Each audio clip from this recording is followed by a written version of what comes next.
Hello and welcome back to the channel. In today's episode we're going to be taking a look at the Review of Ideas page, one of the most important critical pages of your N.E.A folder. Let's get started.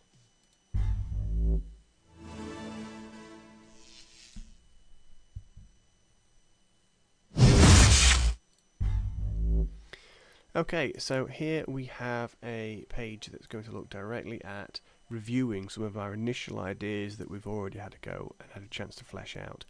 Now, a very important part of the design process is the review of ideas, where we get an opportunity to share with maybe the client or our users some of the ideas we've got so far and get some vital important feedback on their dislikes and their preferences. Okay, so here's an example of one way in which I think is a nice way of setting this out. But again, remember that it is completely up to you. If you want to put it into a table and write these out as lists, that's fine. If you want to have the pictures on the top like I've got and then sort of almost tick and cross the bits that are relevant and then get feedback from user, that's another fantastic way of doing it as well. So this is just one way in which you could review those ideas. Now you'll spot up here at the top that I have some of my specification points from a previous video that I did looking at the spec. Of course, when you do your review of ideas, it's vitally important that you review the whole specification, not just a slice of the action, which is what I've got just up here. And we're going to be focusing mainly on the form, the function, and probably the client user, as opposed to the size and scale of things. But I will mention that later on. And then, of course, next to here I've got three designs, A, B, and C, design ideas that I've had to play about with, and I've kept it off the theme. So it's got nothing to do with the 2020 or the 2019 themes. It's a theme I've made up to make sure that we're adhering by the examining body's guidelines. So I've made my own version up, which is, if you're unfamiliar, I'm designing a sanitizer, a hand sanitizer dispenser that needs to be both portable but also available for people to be using it and attaching it to things like walls and places of high traffic areas like cafes and hospitals and things like that. Okay, so and again, one of the things that you might end up with, you might have 7 or 8 ideas that you want to review, and that's fine. So just take what I've got here as a sample and then just move it across so that you have 7 or 8 of these instead. So just very quickly then I'll talk a little bit about my ideas. So I've got some sort of video gaming design ideas here to sort of try and appeal to the younger target market, so they'll sort of spot that, oh okay, I remember that's from a video game, blah blah blah, and then they'll head over to it and then they'll realise, oh, it's free sanitizer, I'm going to sanitize my hands and I'll keep myself safe, as an idea. So it could be related to that. So the form we're going to talk about in a moment is really quite important. Design B I'll come on to later, and design C, of course, I'll come on to in a bit as well. But for the time being, I'm going to talk a little bit more about the form here. So it says here that the bottle must have an ergonomic grip. And, well, in design A, it doesn't really have that. So one of the comments that I might start putting down is that design A includes a large button which allows you to press it and dispense liquid. So this one here, a large button, and fluid is released below. So then the liquid will all come out like that. Now, there are 2 ways in which you can write your comments. There's the subjective way of writing comments, where you're sort of explaining exactly what it's going to do and how it does it, and then there's the objective way, where you're sort of saying and criticising your point and saying, well, actually, it's not very ergonomic at all, it's not that comfortable. I mean, it's a large surface area, which would be easier to deploy, and people like pushing buttons, but I suppose I could have rendered it maybe like a big black red colour like that, so it could be really appealing to sort of like press, and then obviously it'll squirt all over the floor and make a big terrible mess because there's nothing underneath, no tray or anything to capture it. And again, we can say that there. So the lack of a tray to catch excess is an issue. So we're sort of saying, well, okay, it's a decent idea in the sense that the button's large, so we can easily touch it and dispense the liquid. But we're also saying, but on the other hand, there's something missing from the design fundamentally, which is going to mean that I can't really. It's going to make a mess on everyone's floor. If we move over to the second design idea, we can see here that there's no real clear way of opening it. I presume we're going to guess that we sort of have to push that with the palm of our hand, so it's a larger surface area even still. Presumably we place our hand inside here, but then there is a tray, by the looks of things, that's there to catch the liquid, so we can put a large palm-based button to activate liquid. Tray made from, let's just say we're making out of high impact polystyrene. That way it's going to be waterproof. And so I've labelled that on the design ideas, and I made sure that's really importantly sort of referenced there, because anyone reading this client-wise, user-wise, or teacher-wise is going to go, well, what does that do? What material is that? So just make sure that that's highlighted on your actual idea. Tray made from hips, which can catch excess and would be more tidy, wouldn't it? It would be more tidy. It's not going to make any spillages and reduce the risk of spills. Moving on to design C, we can see that we presume that this is the button, so it's like a large button I can press with my thumb or whatever, so it's a two-handed operation, which isn't as good as the other two, because well, one of them's a push and a grab, which is design A. Design B is just one-handed, which is more beneficial, I suppose. And then C again is another push and sanitize. So there is some form of tray here, although how successful that would be, and if it would just sort of make a big puddle there and it'd end up dripping off. So it's better than A, not quite as good as B. And that's where the review of ideas really starts to come and shine now, because now we're actually starting to review these ideas and compare and contrast the pros and cons. So you could say, whilst product C has a tray to catch liquid,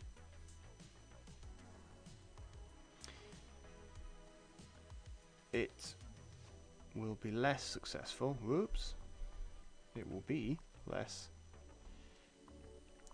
successful than B, as it's got a diagonal, as it is diagonal, and could drip.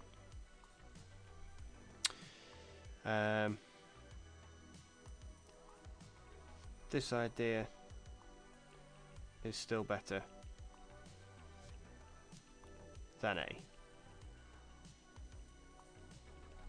And you could put product A or design 1 or 2, whatever they are, so explain those. So there you go. So within the space of like 5 minutes, we've sort of talked about the first specification point. Now, I'm not going to lie or make any apologies for this. The review of ideas is a lengthy process. I would say it would take quite a bit of time to fill one of these in. Certainly at the academy that I work at, I would expect students to spend a week on the review of ideas to really flesh out their design. And to put that into perspective, we're talking around about 2.5 hours of work for one page of review. It's also worth, in the Edexcel specification, a considerable amount of marks on its own, and students will spend, in previous years, have spent considerable amounts of time making sure that this is reviewed in full. Now, just to go over maybe another idea, the freestanding one possibly, we'll talk about that. I don't want to drone on too much because my example's fairly clear there. I'll do one more example to show you how quickly we can sort of knock this up and how we can talk sort of subjectively and objectively about the designs. So if we go back to number A then, so it's freestanding, it's got like a little a plate that would be at the bottom, and it'd be 2 meters tall, so it's going to be fairly tall and has the risk of maybe toppling over, so we can sort of talk about that there. So we can go product A, is freestanding and benefits from being very portable. We could just pick it up and move it to the next location, whereas the other products don't have that benefit. They're going to be screwed or drilled or bolted to a wall, and then they're going to need to be drilled and screwed or bolted out of that wall. So they're going to need a tool first of all to get it in and out, which is less desirable. So product A is freestanding and benefits from being very portable. However, it could be knocked and is not permanent. Well, I'm not going to put that actually, because it could be knocked over. Let's put that. The idea of it not being permanent, that's not necessarily a selling feature. It's certainly not something I put in the specification. It needs to be permanent, so I'm going to leave that bit out, but it could definitely be knocked over. So product B then. So B has these brackets at the top that seem to just be sort of bolted on, bolted in, so they're not very attractive to look at. They're not part of the design, but we can sort of certainly talk about that. So the brackets on product B enable, so they allow the product to be fixed to a surface with and now on that design they're just holes, so they could be hooked with dowels or actually hooks. So if you've got hooks on the wall, you could actually hook it on, so they could be hooked with a hook slash dowel. And if you're not sure what dowel is, it's cylindrical timber or a bar, metal bar even maybe, that you could just sort of hook it on and slide them across. So if we look at that design in a little bit more detail, if I just get that out of the way, I'm getting rid of my design. So there would be holes like that, so you just have your hooks, and then you could just sort of hook it like that, so it just latch on. So again, sort of semi-permanent. Whereas product C, now you can see quite clearly there that they've been screwed in. Far more attractive, one would argue, than the sort of almost like an afterthought of product B, where it's kind of like, well, I'll just put some brackets on and drill it to a wall maybe. I mean, it could still be drilled, but so it doesn't look as attractive. It's not part of the design. It's just sort of brackets, and they don't really look too appealing, really. But whereas design C, they've actually incorporated a useful space for those that ability to have it screwed to a wall. So let's get that in there. And so product C, like product B, has space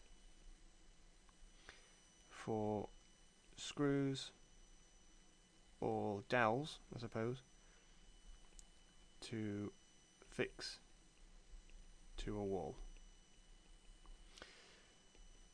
The design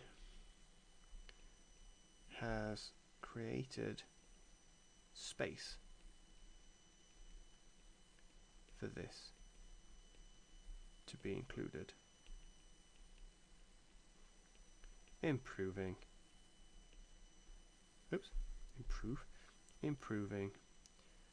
aesthetics. There we go. So there we have it. So there's sort of 10 minutes, a bit of a slice, a bit of a chunk of what we'd kind of expect from the review of ideas. And there you can then go and see exactly what people have put. You can sort of review back and go, actually, yeah, this idea is better than that idea, etc., etc., etc. Now, one of the other things that I suggest to some of the students that I teach is maybe colour coding some of these in the future. So let's, for argument's sake, say that this one here is the best one for that part. So let's just turn that all green. And then let's say, for argument's sake, that that one over here is the best one. So let's turn that one green. You might just think, so you've gone mad. But then I would maybe shade that with a crayon, so it's quite light, so that very quickly then you can identify which ideas are going to be the best. So you can see here that we like this idea the better than this and this idea here, so they're going to form part of the the rules, I suppose, or the guides of what your next design, your chosen idea, is going to have included on it. So it takes the best bits from all the ideas, and then we sort of cobble it together and make our chosen idea. Okay, let's go back to home base and finish off for the session today. So what have we learned in today's session? As part of the N.E.A, it is crucial that we make a review of design ideas, where we pick out the best bits from all of our designs so far, and we review them with constructive comments, how it will work or how it won't work. Now, don't be afraid to say things like it's not going to work because of this, or it's not going to work as well as that, because that in the end helps you create a review that you can then tailor pick, and your client, your user group feedback can then feed in and give you tips as to what idea you should develop next. And then it almost designs itself, so the product then takes the best parts of all your ideas, and then you can intuitively bring those together into what we call the final chosen idea. For more videos on helping with the designs, you can click up here to take you to a video that will show you how to lay out some techniques for design ideas. And so that you don't miss another one of our videos in the N.E.A guide, don't forget to hit the notification bell and subscribe. Until next time, stay safe. Bye now.